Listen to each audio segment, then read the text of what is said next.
오늘 하나님의 말씀을 보겠습니다. 하박국 3장 16절에서 19절에 있는 말씀입니다. 하박국 3장 16절에서 19절에 있는 말씀입니다. 구약성경 1305면입니다. 우리 같이 함께 합독하겠습니다. 내가 들었으므로 내 창자가 흔들렸고 그 목소리로 말미암아 내 입술이 떨렸도다. 무리가 우리를 치러 올라오는 환난 날을 내가 기다림으로 썩이는 것이 내 뼈에 들어왔으며 내 몸은 내 처소에서 떨리는도다. 비록 무화과 나무가 무성하지 못하며 포도나무에 열매가 없으며 감람나무에 소출이 없으며 밭에 먹을 것이 없으며 우리의 양이 없으며 외양간에 소가 없을지라도 나는 여호와로 말미암아 즐거워하며 나의 구원의 하나님으로 말미암아 기뻐하리로다. 주 여호와는 나의 힘이시라. 나의 발을 사슴과 같게 하사 나를 나의 높은 곳으로 다니게 하시리로다. 이 노래는 지휘하는 사람을 위하여 내 수금에 맞춘 것이니라. 아멘. 오늘 맥주 감사 주일입니다. 말씀을 준비하다가 보니까 제가 한 번도 먹지 못한 과자 이름을 제가 발견했습니다. 고보로 발음도 잘 안 되는데 저 과자라고 합니다. 저는 저거를 한 번도 먹어보지 못했는데 다케다라고 하는 일본 사람이 운영하는 다케다 제과의 대표적인 제품이 저 과자라고 합니다. 저 과자 때문에 그 회사 오너는 굉장한 부자가 되어졌는데 저 과자가 그렇게 인기 있는 상품이 되기 위해서 두 가지의 비밀이 있었다고 합니다. 이제 그만 걷어줘도 될 것 같아요. 먹고 싶으니까. 네. 한 번도 안 먹어봐서 저게 무슨 맛인지는 잘 모릅니다. 이 과자를 만들 때 아마 계란으로 이 과자를 만드는 것 같아요. 그런데 이 사장이 이것을 쓸 때 최고의 품질을 위해서 가장 좋은 유정란을 사용해서 이 과자를 만들었다고 합니다.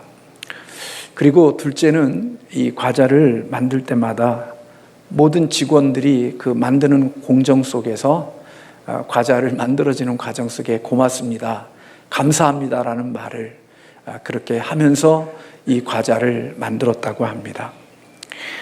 그래서 이 공장에서 만들어지는 과정 속에 녹음기도 틀어놓고 그래서 하루 종일 이 고맙습니다, 감사합니다라는 말을 들으면서 이 과자를 만들었고, 비록 기계에서 나오는 것이지만 직원들의 그러한 소리에 어떤 반응을 해서 그런지 몰라도 아무튼 히트 상품이 되어졌고 이 제과점의 대표적인 그런 과자가 되어졌다는 글을 제가 읽었습니다.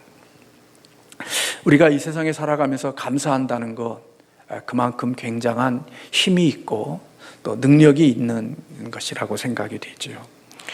하나님은 우리에게 늘 감사하는 삶을 살라고 그렇게 명하셨고 또 우리가 그렇게 감사하는 삶을 살아가기를 원하시지요.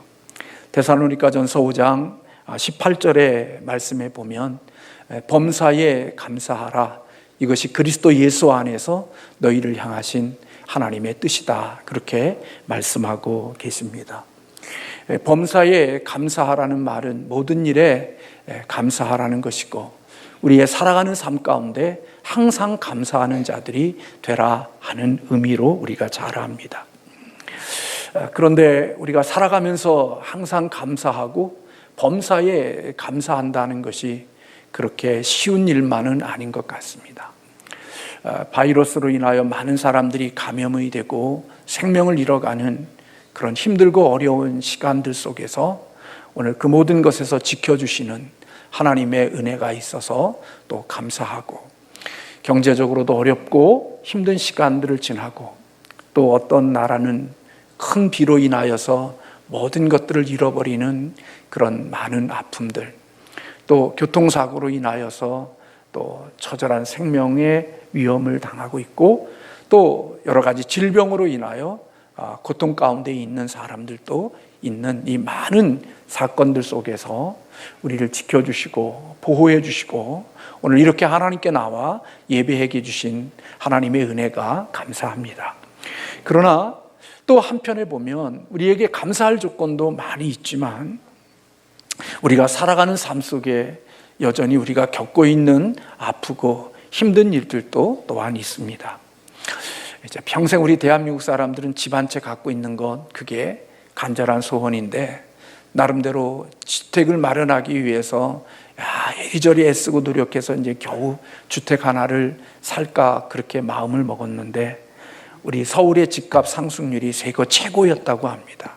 그래서 약 한 55.6%가 우리 서울 집값이 올라가서 이제는 우리가 가진 월급으로는 집을 구입하기가 어려운 그런 환경에 놓여져 있고 청년 10명 가운데 속에 9명이 직장을 갖지 못하는 그러한 아픔 속에 있습니다. 그래서 우리 주변에 있는 우리 자녀들 중에 10명 중에 1명만 직장 다니고 9명은 직장이 없는 그러한 환경 속에서 오늘 시간들을 보내야 되고 대학교를 졸업했지만 직장을 가지기가 쉽지 않는 그래서 여기저기 알바로 시간을 보내는 청년들이 많아지는 그래서 실업급여가 어느 해보다도 더 많이 지출이 되어진 그러한 힘든 시간들을 보내고 살아갑니다.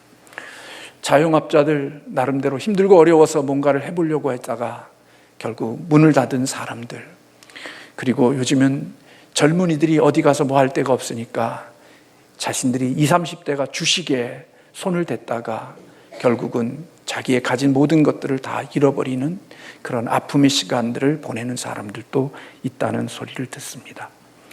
교회 또한 역시 나름대로 참 많이 어렵고 힘든 시간들을 보내고 있고 또 작은 개척교회, 상가교회들은 오늘 세입 그 임대료를 내지 못하는 그런 어려움 속에 있는 우리 교회도 있다는 얘기를 듣습니다. 나와는 관계없는 그런 환경들이라면 우리는 감사할 수 있는데 만약에 이 모든 일들이 나와 관계가 있고 내 가족과 관계가 되어지고 내 자녀와 관계가 되어져 있는 일이라고 하면 우리는 이 모든 환경 속에서 하나님께 감사한다는 그것은 결코 만만한 일이 아니고 결코 쉬운 일이 아니라는 생각이 듭니다. 오늘 본문에 있는 말씀은 하박국 선지자는 주전 7세기에 에레미야와 동시대에 사역을 했던 선지자입니다. 그가 사역했던 당시를 보면 주전 722년에 북이스라엘은 아수르라고 하는 나라에 의해서 멸망당하고 그 나라가 없어지고 이제는 남쪽 유다도 하나님의 멸망을 시키는 그런 멸망을 앞에 두고 있는 그 시대에 하나님의 사역을 감당했던 사람이 바로 하박국 선지자입니다. 하박국 선지자는 정말 암담한 시기를 지금 바라보면서 하나님의 말씀을 전했던 사역자이죠. 백성들의 모습 속에는 불의함과 그리고 폭력 그리고 그렇게 악한 자들이 오히려 놀랍게도 번성하고 번영하는 그러한 하나님의 공의가 보이지 않고 하나님의 정의가 보이지 않는 그런 시대를 살았던 사람이 바로 하박국 선지자입니다. 하나님이 살아계셨다면 하나님이 정말 이 땅에 계시다면 어떻게 이런 일들이 일어날 수 있는가? 우리가 살면서 그런 처절한 외침을 하나님 앞에 해야 될 때들이 우리의 삶에 있죠. 하나님이 살아계시다면 어떻게 이런 일들이 있을 수 있습니까? 하나님이 살아계시다고 하면 우리의 인생 가운데 속에 어떻게 이러한 일들이 일어날 수 있습니까? 라고 하나님 앞에 원망해야 될 일들이 우리의 삶 속에서도 있고 이 땅을 살아가는 사람들 속에 있죠. 오늘 하박국 선지자도 바로 그런 마음을 가지고 살았던 시대인 것입니다. 폭력과 불의를 목도하고 그들이 잘 되어지는 모습들을 보면서 하나님 앞에 하나님은 도대체 뭘 하고 계시는 분인지 하나님은 정말 살아계셔서 지금도 역사에 일어나고 있는 일들을 보고 계시는지, 마음속에 불평함이 있는 그러한 시대 속에 오늘 하박국 1장 2절에서부터 4절까지에 보면 그렇게 말합니다. 여호와여, 내가 부르짖어도 주께서 듣지 아니하시니 어느 때까지니까? 내가 강포로 말미암아 외쳐도 주께서 구원하지 아니하시나이다. 어찌하여 내게 죄악을 보게 하시며 패역을 눈으로 보게 하시나이까? 겁탈과 강포가 내 앞에 있고 변론과 분쟁이 일어났나이다. 이러므로 율법이 해이하고 정의가 전혀 시행되지 못하오니 이는 악인이 의인을 애워쌌으므로 정의가 굳게 행하여졌음이니이다.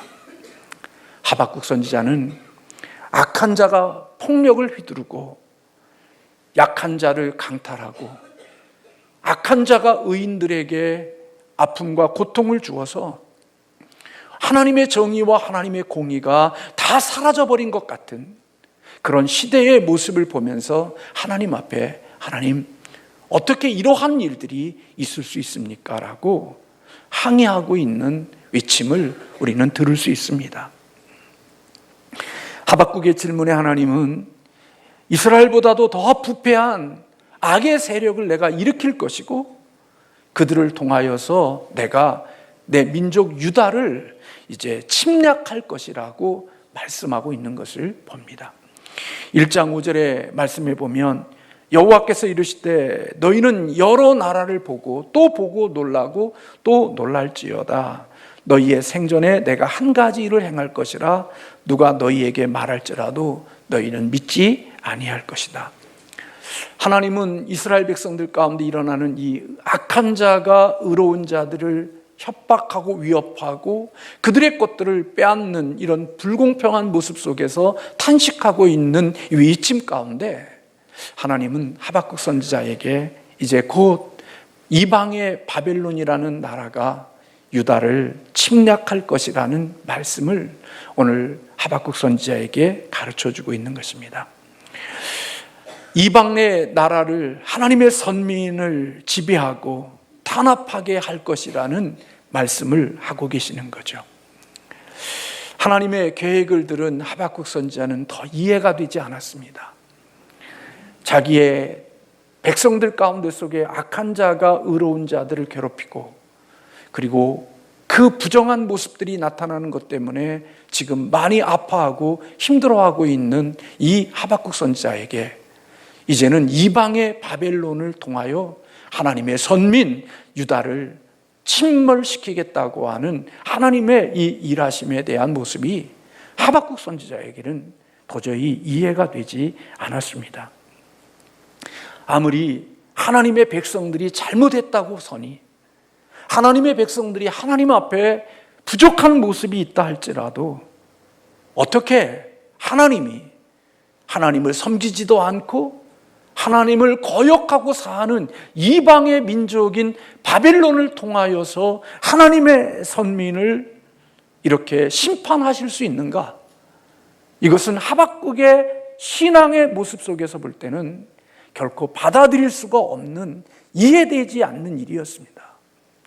우리를 심판하고 우리를 하나님이 벌을 주시려면 나보다 더 의롭고 나보다 더 착하고 그래도 나보다 뭔가 나은 사람을 통하여서 나를 심판하고 나를 징계하는 것이 그것이 옳은 거지, 나보다 더 못되고 나보다 더 모자라고 나보다 더 악한 그런 사람을 들어서 나를 징계하고 나를 채찍질하고 나를 심판하는 그것은 하박국 선지자의 입장에서 볼 때는 결코 이해할 수 없는 것이었습니다. 그래서 하나님이 살아계시고 통치하시는데 어떻게 이러한 일들이 일어날 수 있습니까? 라고 하나님의 음성을 듣고 하나님을 기다리고 있는 하박국 선지자에게 2장 1절에 그렇게 말씀합니다. 내가 내 파수하는 곳에 서며 성루에 서리라. 그가 내게 무엇이라 말씀하실는지 기다리고 바라보며 나의 질문에 대하여 어떻게 대답하실는지 내가 보겠다. 그렇게 하박국 선지자가 말하고 있습니다. 하나님, 어떻게 이런 일이 있을 수 있습니까? 하나님의 백성을 하나님의 백성이 아닌 이방 사람들을 통하여, 우리보다 더 악한 민족을 통하여 우리를 징계하시는 일이 있을 수 있는 일입니까? 하고 하나님 앞에 한거하며 기다리는 이 하박국 선지자에게 하나님이 이렇게 말씀하십니다. 2절의 말씀에 보면 여호와께서 내게 대답하여 이르시되 너는 이 묵시를 기록하여 판에 명백히 새기고 달려가면서 읽을 수 있게 하라. 이 묵시는 정한 때가 있나니 그 종말이 속히 이르겠고 결코 거짓되지 아니하리라. 비록 더딜지라도 기다리라. 지체되지 않고 반드시 응할 것이다 라고 말하고 있습니다. 하나님이 이 일이 일어날 뿐만 아니라 언젠가는 때가 되면 하나님이 그 바벨론이라는 나라도 하나님이 분명히 심판하시고, 하나님의 선민을 괴롭히고 나라를 빼앗은 그 바벨론이라는 나라도 하나님의 정하신 때가 되어지면 그들도 역시 하나님이 심판하실 것이라는 말씀을 하나님이 해주고 계시는 것입니다. 그때까지 네가 할 수 있는 일은 기다리는 것이라고, 하나님의 이 말씀은 지체되지 않고 반드시 응할 것이니까 너는 기다리는 자가 되라고 하나님이 말씀해 주고 계시는 것입니다. 그래서 그는 어떤 환경 속에서도 너희는 우리가 이해되지 않고 받아들일 수 없고 설명되지 않는 그런 환경이 우리에게 있다 할지라도 오직 믿음을 가지고 살아가는 하나님의 자녀들은 믿음으로 사는 것이라는 말씀을 하박국 선지자에게 해 주십니다. 2장 4절의 말씀에 보면 보라, 그 마음은 교만하며 그 속에서 정직하지 못하나 의인은 그의 믿음으로 말미암아 사는 거다. 의인은 다 설명되지 않고 이해되어지지 않는다 할지라도 의로운 자는, 하나님의 자녀는 믿는 믿음을 가지고 살아가는 것이라고 말씀해 주셨습니다. 너무나 답답하고 너무나도 불안하고 앞이 보이지 않는 캄캄한 시간들 앞에 놓여져 있는 이런 곳 속에서도 하나님은 하박국 선지자를 통하여서 의인은 믿음으로 말미암아 사는 거야. 환난의 때에도, 어려운 때에도, 시련의 때에도 내가 다 내 이성과 논리를 다 동원해서 설명되어지지 않는 그때에도 의로운 자는 오직 하나님을 믿는 믿음을 가지고 사는 것이라고 오늘 하박국 선지자에게 말씀해 주고 계시는 것입니다.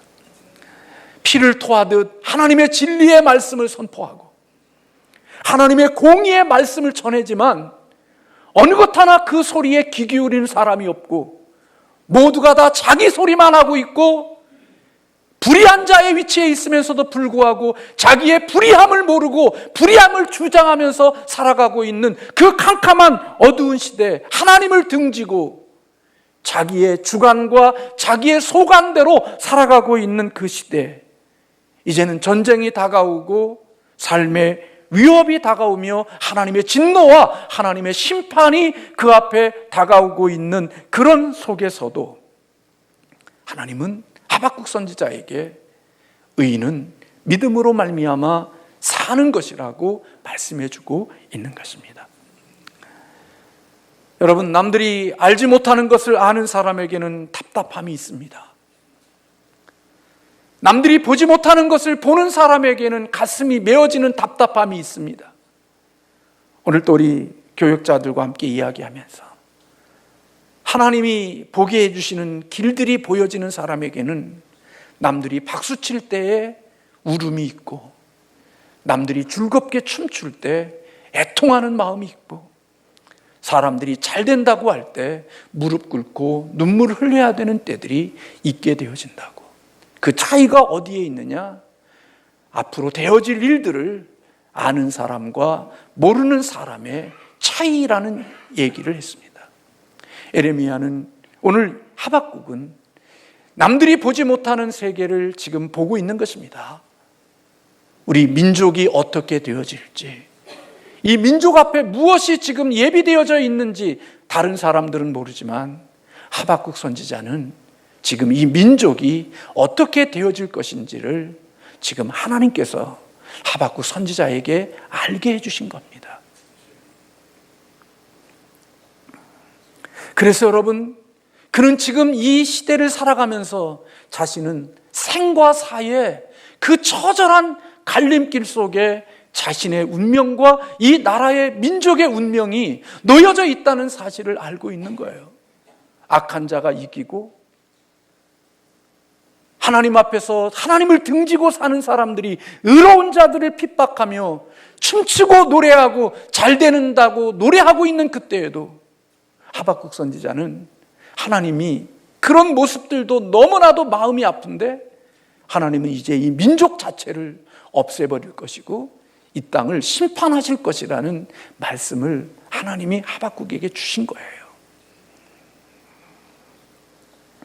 그 길의 끝에 무엇이 있는지를 아는 사람과 그 끝에 길에 무엇이 있는지를 모르는 사람의 차이는 춤추고 있을 때 울어야 되고 노래하고 있을 때 가슴을 쳐야 되는 그런 차이가 있는 거지요. 하박국 선지자는 이런 처절한 아픔이 그에게 있는 거예요. 그래서 오늘 우리가 읽었던 말씀 16절에 그렇게 말하죠. 내가 들었으므로 내 창자가 흔들렸고 그 목소리로 말미암아 내 입술이 떨렸도다. 무리가 우리를 치러 올라오는 환난 날을 내가 기다림으로 썩이는 것이 내 뼈에 들어왔으며 내 몸이 처소에서 떨리는도다. 다른 사람들은 다 행복하고 다른 사람들은 다 잘되고 다른 사람들에게는 아무런 문제가 없다고 하는 그런 모든 사람들이 노래하고 즐기는 그 시기 속에도 하박국 선지자는 하나님의 주시는 말씀 때문에 자신은 하나님의 들려진 그 음성 때문에 창자가 흔들리고 하나님의 주신 목소리로 인하여 자신의 입술이 부들부들 떨렸다고 말하고 있는 거예요. 우리가 좋은 날을 기다리는 것이 아니라 우리를 치러 오는 환난 날을 지금 바라보면서 그 환난 날을 기다리고 있다고 말하고 있죠. 그래서 그것을 들을 때 내 뼈에 들어왔고 내 몸이 처소에서 떨었다라고 말하고 있는 거예요. 다른 사람에게는 아무도 말하지 않고 그냥 이런 내 속에 있는 작은 겁니다. 그러나 그렇게 이야기했지만 사랑하는 그 의사의 가족으로서 거기에는 치명적인 고칠 수 없고 치유할 수 없는 처절한 암덩어리가 거기에 발견되어져서 가족에게는 안심시키기 위해서 아버지 어머니에게 또 형제에게 별거 아니라고 간단한 수술이라고 그렇게 이야기하지만 정작 그 실상과 그 몸의 상황을 아는 사람에게는 오늘 수술을 하는 그날이 너무나도 두렵고 불안하고 떨리는 그런 마음으로 기다리는 시간인 거죠. 하박국 선지자가 바로 그와 같은 마음이었다는 겁니다. 큰 수술을 기다리는 환자처럼 예루살렘의 멸망, 사람들은 아무도 생각하고 있지 않는 그 멸망과 하나님의 심판을 바라보면서 오늘 하박국 선지자는 불안과 두려움 속에 시간들을 보내고 있는 겁니다. 그런데 여러분, 하박국 선지자는 그렇게 처절한 어려움의 환경 속에서 그런 고백을 하며 탄식하고 있죠. 우리가 잘 아는 대로 17절의 말씀에 보면 비록 무화과 나무가 무성하지 못하며 포도나무에 열매가 없으며 감람나무에 소출이 없으며 밭에 먹을 것이 없으며 우리의 양이 없으며 외양간에 소가 없을지라도 포도나무와 무화과와 감람나무는 하나님이 주신 약속의 땅에 축복을 상징하는 나무입니다. 이것은 하나님이 하나님의 백성들에게 내리시는 풍요로움입니다. 하나님의 축복입니다. 그런데 그것이 없어졌다, 그런 열매가 없다 하는 그 말은 하나님의 주신 가나안의 축복이 빼앗겨졌다는 말인 것입니다. 여러분, 하박국 선지자의 고백 속에 6번이나 없다, 없다, 없다 고백하고 있죠. 하나님의 주시는 축복이, 하나님의 주신 아름다움들이 다 사라져버리는 땅이 되어질 것이라고 오늘 하박국 선지자는 하나님의 말씀을 통해서 오늘 이와 같은 고백을 드리고 있는 거예요. 잘 다니던 직장, 살던 집, 이제는 먹고 사는 거 걱정하지 않았던 때, 땀 흘리고 수고하고 노력하면 성공할 수 있고 길이 잃을 수 있고 개천에도 용이 날 수 있다는 믿음을 가지고 열심히 땀 흘리고 수고하고 살면 세상에 좋은 일들을 볼 수 있는 그 하나님의 주셨던 그 아름다운 땅들, 그런 하나님의 주시는 아름다운 축복의 무화과와 포도나무와 감람나무의 그 모든 것들이 하나 둘씩 사라지는 땅이 되어지는 것을 보고 있는 거예요.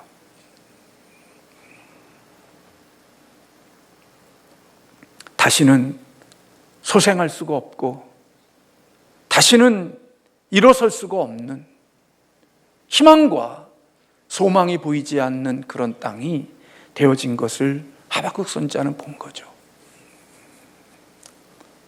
여러분, 저는 이와 같은 시기를 지난다고 하면 답답해서 견디지 못할 것 같아요.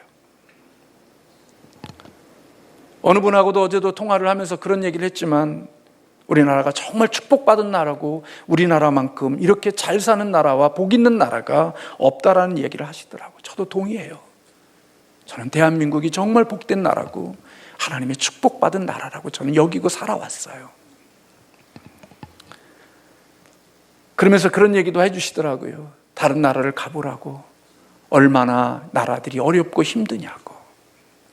근데 제가 말하지 않았지만 그 나라들이 어떤 나라였는데요, 우리나라와 비교되지 않는 부강한 나라였고 우리나라보다 훨씬 더 잘 살았던 나라들이고 부유한 나라들이었거든요.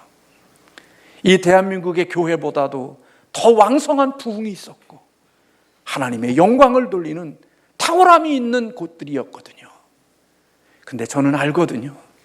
왜 그 나라들이 그렇게 망가지고 그 나라들이 그렇게 축복이 다 사라져 버렸는지, 왜 지금은 그렇게 거지들이 많고 구걸하는 사람들이 많으며 왜 그 땅이 그렇게 영광스러웠던 찬란함이 다 사라져 버렸는지, 저는 그 과정이 어떤 일들로 인하여 그러한 일들이 이루어졌는지는 저는 알거든요. 그래서 저는 우리 조국 대한민국이 그런 땅이 되지 않기를 위해서 하나님께 기도하는 거거든요. 그런 처절한 땅이 되지 않도록 그 나라들의 영광이 사라져버리고 영광스러운 교회당에, 컨 예배당에 교인들 몇 명이 앉아서 예배드리는 그런 찬란함이 사라져버린 핍절한 땅이 되어지지 않기를 위해서 몸부림치고 있는 거거든요. 기도하는 거거든요. 이 나라를 미워하는 것도 아니고 이 땅을 저주하는 것도 아니라 하나님이 우리에게 주신 이 축복의 땅을 잃어버리지 않게 하기 위한 마음을 가지고 하나님께 부르짖는 거거든요. 근데 이미 결정이 된 거예요, 하박국 선지자에게는. 그래서 여러분, 이 땅이 이제는 다 없어진다는 거예요. 바벨론에 의하여 진멸한다는 거예요. 다 하나님의 준 축복이 사라진다는 거예요. 그러면 저는 못 살 것 같아요. 답답하고 힘들고 어려워서 살아가기가 힘들 것 같고 원망과 불평이 하박국처럼 막 터져나올 것 같아요. 근데 하나님께서 하박국 선지자에게 주시는 말씀, 너희는 네가 이해되지 않고 네가 받아들일 수 없고 경험할 수 없는 하나님의 주시는 축복이 다 걷어진 그 땅에서도 의로운 자는, 하나님을 경외하는 자는 믿음으로 말미암아 사는 거라는 말씀을 하고 계시는 거예요. 그래서 오늘 18절에 그렇게 이야기하죠.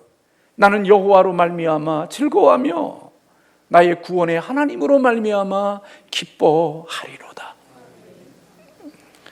여호와 안에서 즐거워하고 여호와 안에서 기뻐한다는 얘기예요. 환경과 우리의 눈에 보이는 조건 속에서 감사와 기쁨을 찾는 게 아니라 하박국 선지자는 자기가 누리고 있는 이 모든 영광과 명예와 모든 조건이 다 사라져버리는 그런 땅에서 오늘 하나님께서 하박국 선지자에게 주시는 말씀, 너는 그곳에서도 의인은 믿음으로 말미암아 사는 거야. 그래서 하박국 선지자는 그런 캄캄함 속에서도 나는 즐거워하고 나는 구원의 하나님으로 인하여 기뻐하겠다라고 고백하고 있는 거죠.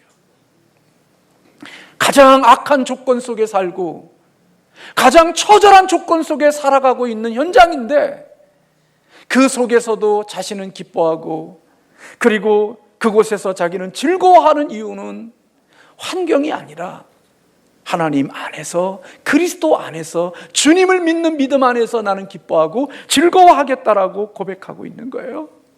캄캄한 어둠인데 그 어둠 속에서 하나님 때문에, 하나님을 믿는 믿음 때문에 자신은 즐거워하고 그리고 기뻐하겠다고 말하고 있는 거죠.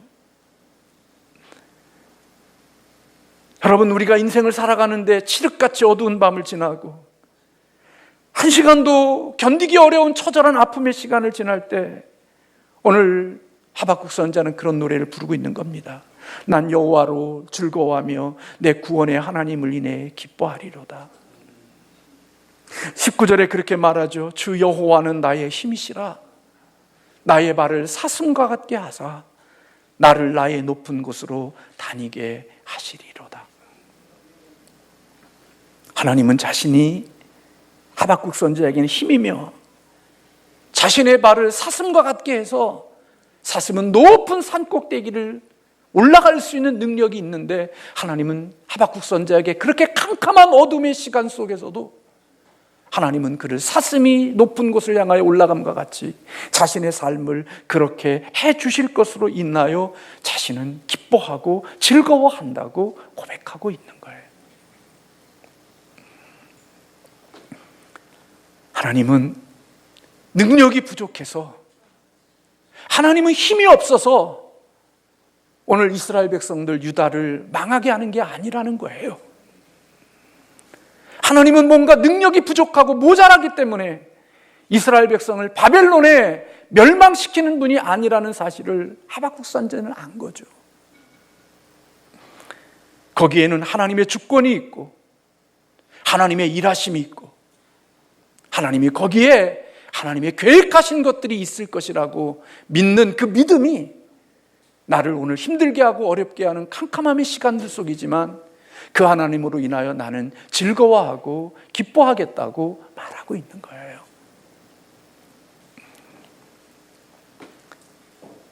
사랑하는 성도 여러분, 여러분이 살아가고 있는 삶이 즐겁고 기쁘게 하고 편안하게 하는 것이 환경입니까? 아니면 하나님이십니까? 저는 오늘 이 말씀을 준비하면서 하나님 앞에 그런 깨달음이 더 왔습니다. 내가 어떤 환경 속에서도 내가 환경을 너무나 주목하고 있구나. 내 눈이 세상의 환경과 조건과 우리의 눈에 보이는 것에 가 있구나. 하나님을 믿는 사람은 이 땅에 어떤 일이 있든지 그것이 다 없어지고 사라지고 모자라게 되어진다 할지라도 하나님을 믿는 사람은 사라지고 없어지고 모자란 것 때문에 이 세상을 사는 게 아니라 하나님을 믿는 믿음의 힘으로 이 세상을 살아가야 된다고 하는 사실을 하나님이 가르쳐 주시는 거예요. 그 속에 우리가 알지 못하는 하나님의 뜻이 있고 우리가 알지 못하는 더 하나님의 큰 계획이 있기 때문에 그 하나님을 신뢰하고 선하신 하나님을 신뢰하며 우리의 주어진 삶들을 살아가는 자들이 되어야 한다고 하는 사실을 가르쳐 주고 있는 거죠. 가장 어두운 시간을 지나고 힘든 시간을 지나고 남들은 그 길의 끝을 모르기 때문에 즐거워하고 박수치지만 그 길의 끝을 아는 사람들은 처절한 아픔과 답답함과 그리고 가슴 속에 있는 그 애통함이 있지만, 그러나 그 애통함과 그 모든 것도 실질적으로 내가 애쓸 게 아니라 마지막에 그 모든 것을 가장 아름답게 이루실 그 하나님을 기대하고 그 하나님을 바라보면서 믿음으로 살아가는 것, 그게 하나님을 의지하며 사는 사람들이 오늘의 삶의 방식이라는 사실을 가르쳐주고 계시는 거지요. 그저껜가요, 미국에 계시는 장모님에게 잠깐 카톡으로 전화를 하면서 이런저런 얘기를 하면서 저한테 그런 얘기를 하시더라고요. 욕심 부리지 말라고. 한 목사님, 욕심 부리지 말아달라고. 아마 지금도 이 예배를 지금 같이 보고 계실 거라고 생각이 돼요. 저한테 그런 얘기 해주시더라고요. 목사님, 욕심 부리지 말라고. 당신이 살아온 삶 가운데 자녀를 잃어버리고 처절한 아픔 속에 하나님 앞에서 눈물로 부르짖고 당신이 살아계시면 어떻게 이런 일이 있을 수 있느냐고 처절하게 부르짖었던 그 아픔의 시간들 속에 하나님이 주셨던 응답들, 그리고 그 응답이 오늘 우리의 후손들과 자손들에게 또 이어지고 있는 하나님의 그런 열하심들, 그런 것들에 대한 이야기를 저하고 좀 잠깐 했어요. 오늘 이 시간에 함께 예배하는 우리 믿음의 교우들 가운데는 하박국 선지자와 같은 처절한 아픔의 시간들을 지나는 분들이 계실지도 몰라요. 남들에게 말하지 못하고 누구에게도 표현하지 못하는 하나님의 주신 복들이 다 사라져버린, 아무것도 남은 것이 없는 것 같은 처절한 아픔의 환경 속에 처해서 하나님이 살아계시다면 어떻게 그럴 수가 있어요? 하나님이 살아계시면 이래도 되는 거예요? 하고 하나님 앞에 부르짖고 싶고 원망하고 싶고 외치고 싶은 그런 환경 속에 있을 때에도 하나님을 믿는 사람은 환경을 바라보고 사는 게 아니라 하나님을 믿는 믿음으로 사는 거야. 사랑하는 성도 여러분, 오늘 예수님은 겟세마네 동산에서 처절한 아픔의 기도를 드리면서도 하나님을 바라보고 하나님을 신뢰했습니다. 그리고 그 믿음의 길을 우리 주님은 걸어가셨습니다.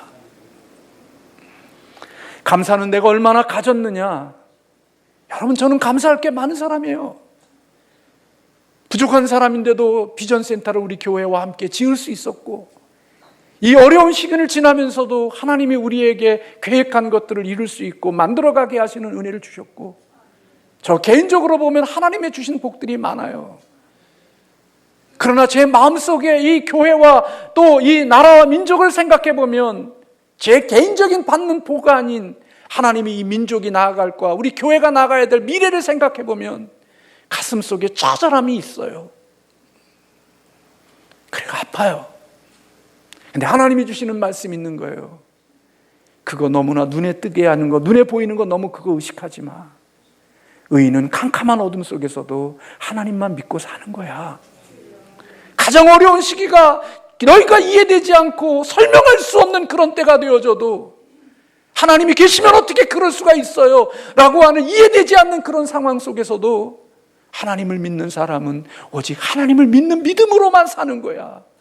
왜? 하나님은 마지막 때가 되면 가장 모든 것들을 공의롭게 정의롭게 하나님의 선한 것으로 이루실 분이니까 그 하나님을 믿고 전체를 아시는 하나님을 신뢰하며 오늘 힘들고 어려운 시기를 살아가라고 말씀해주고 계시는 거예요. 사랑하는 성도 여러분, 환경이나 저나 여러분 사람을 바라보지 말고 오직 하나님만 바라보며 주님을 믿는 믿음으로 이 시기를 걸어가는 저와 여러분 되시기를 주님의 이름으로 소원합니다. 쉽진 않지만 의인은, 구원받은 하나님의 백성은 믿음으로 사는 겁니다. 그래서 하박국 선지자는 노래할 수 없고 즐거워할 수 없고 감사할 수 없는 그 환경 속에서 하나님 때문에 자신은 기뻐하고 즐거워하고 감사한다고 말하고 있는 겁니다. 오늘 이와 같은 하박국과 같은 선지자와 같은 감사를 드렸던 한 인물이 있습니다. 우리가 잘 아는 사랑의 원자탄이라고 알려져 있는 손양원 목사님도 우리가 힘들고 어려운 가운데 속에 하나님께 드렸던 유명한 감사가 있습니다. 오늘 그 영상을 잠깐 마지막으로 한번 보도록 하겠습니다.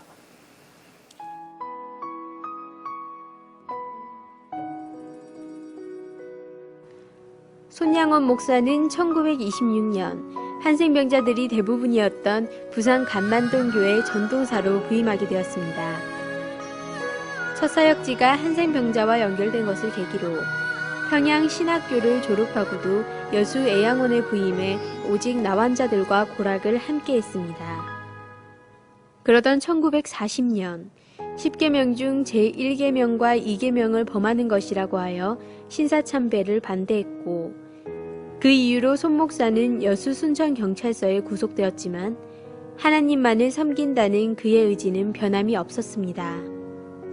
그동안에 3년이라는 기간 동안에 많은 반성도 했을 터인데 아직도 그 신사참배를 못하겠어? 공연히 헛수고만 했어 하는 말에 아버님 대답이 그랬습니다. 헛수고는 오히려 당신들이 했어. 내가 신사참배 하려면 처음부터 하지 왜 어리석게 3년이나 지난 날 내가 신사참배를 하겠어. 내 신앙은 옛날이나 지금이나 변함이 없어. 돌이킬 맘 전혀 없습니다. 결국 8.15 해방을 맞이했고 이후에 다시 애양원에서 천여 명의 나병 환자들을 돌보았습니다.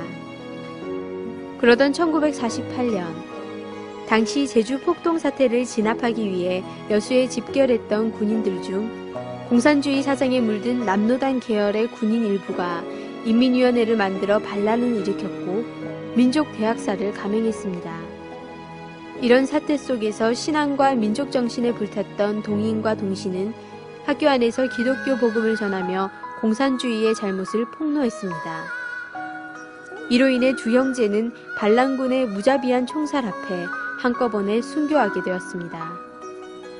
안을 내다보니 온 마당에는 오빠의 책, 교복, 가방이 뒹굴고 있었고요. 한쪽 옆을 보니까 거기는 검붉은 핏자국이 뚝뚝 떨어져 있었습니다. 동이야, 동이야, 너의 두 오빠가 죽었단다.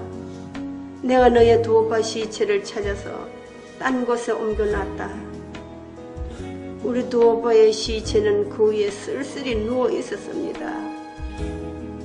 얼마나 자기 친구들에게 얻어맞았는지 평소 친했던 친구들이에요. 온 전신에는 피투성이를 만들어 놨습니다.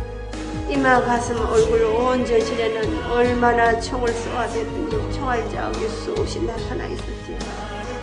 장례식은 간단했으나 이 땅에서 하나님께 드리는 최고의 선제사를 올리는 엄숙한 순간, 손 목사가 장례식 끝부분에 고백했던 마지막 인사는 감사였습니다. 여러분, 내 어찌 긴 말에 답사를 드리리. 내가 아들들의 순교를 접하고 느낀 몇 가지 은혜로운 감사의 조건을 이야기함으로 대신할까 합니다. 첫째는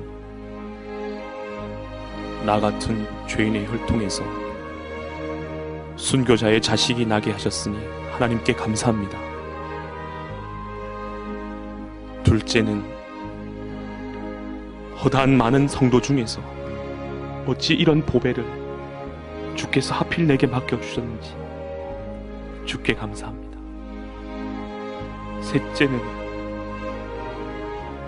삼남 삼녀 중에서도 가장 아름다운 두 아들 장자와 차자를 바치게 된 나의 축복을 감사드립니다. 넷째는 또 한 아들의 순교도 귀하다 하거든 하물며 두 아들의 순교라니요 감사합니다. 다섯째는 예수 믿다가 와서 종신하는 것도 큰 복이라 하거든 하물며 전도하다 총살 순교 당함이라니 감사합니다. 여섯째는 미국 가려다 준비하던 내 아들 미국보다 더 좋은 천국 갔으니 내 마음 안심돼 감사합니다.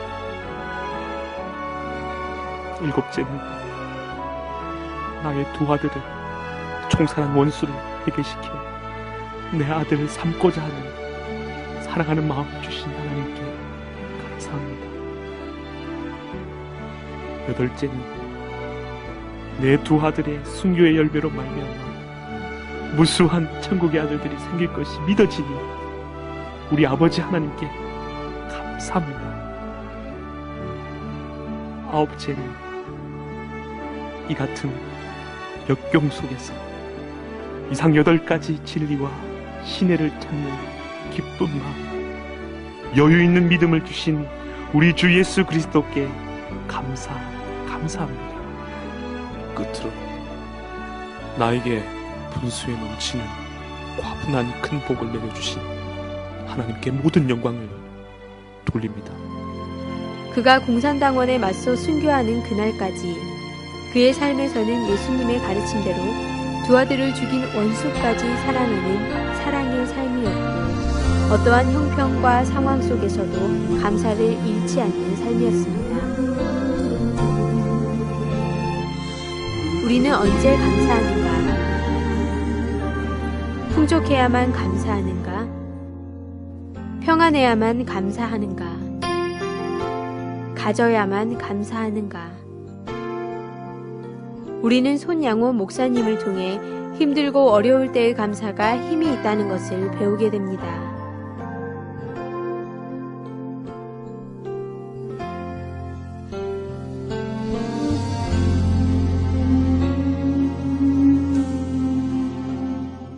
저희도 하나님께 회개할 게 많이 있고요. 우리가 늘 살아가면서 조건 때문에 감사할 때가 많이 있죠. 근데 그 조건들은 늘 변하고 바뀌는 것 같습니다. 우리의 감사는 오늘 하박국 선지자가 드리는 감사처럼 하나님 때문에 선하신 하나님이 우리의 삶의 끝자락까지 아름답게 인도해 주실 줄 믿는 그 믿음이 우리로 하여금 감사할 수 있는 신앙인들이 되시기를 주님의 이름으로 소원합니다. 힘들고 어렵지만 우리 주님이 우리를 가장 아름답게 하실 그 하나님을 신뢰하면서 오늘 또 캄캄한 어둠 속에서도 감사를 드릴 수 있는, 오늘 손양호 목사님이 드린 감사는 제가 볼 때 불신자들이 보면 미친 사람의 감사일 거예요. 가족들도 힘들었다고 그래요. 근데 하나님의 주신 은혜가 그렇게 감사할 수 있게 하시는 자원이 된 줄로 믿습니다.